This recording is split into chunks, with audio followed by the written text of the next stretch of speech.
For more debates, updates, and bonus content, sign up at thebigconversation.show.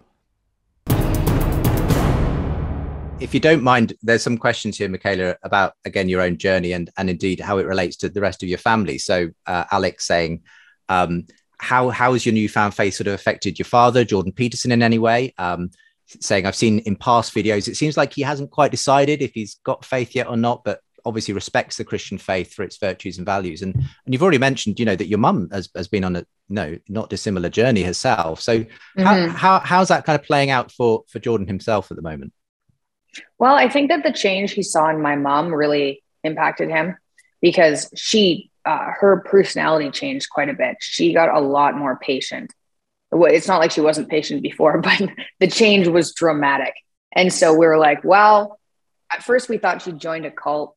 And we're like, pretty sure this is a cult because she was having meetings with people. And we're like, this seems kind of culty.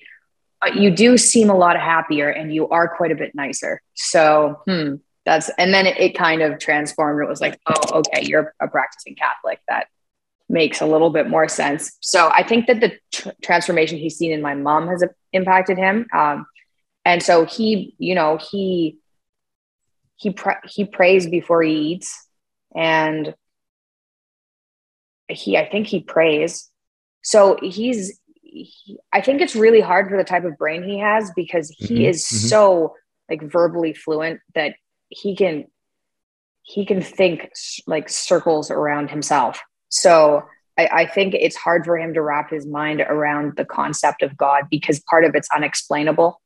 And I don't think he likes that. Like a large part of it's unexplainable. So it has impacted him, hopefully, I think positively. And I think it's made him more likely to believe, but I'm not entirely sure where he is right now. Yeah. And I'm not expecting you to answer on behalf of your father, but there is another kind of similar question almost to what you just said there from David, who asks, obviously your journey sounds quite experiential, more embodied than just intellectual. How does that affect or not conversations with your father, who's obviously takes a more kind of careful, rational approach to faith? Are the conversations kind of going okay on that front?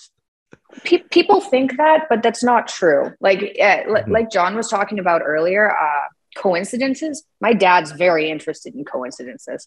And since 2016, the number of coincidences that have like occurred in his life that he's told me about is astronomical. It's happening all the time. He talks about synchronicity. And I think probably his experience with psychedelics probably helped that as well. But I'm not sure. Yeah. I'm not sure where to go with that.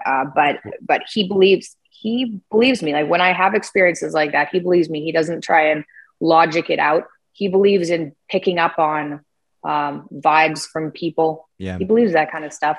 And your father your father can hardly be accused of being an unemotional person. I mean, he wears his heart on his sleeve, on stage, in discussions, and especially actually often when it comes to those really intense conversations on faith and God and Jesus. The one he did about a year ago with Jonathan Pageau was just extraordinary on that front. But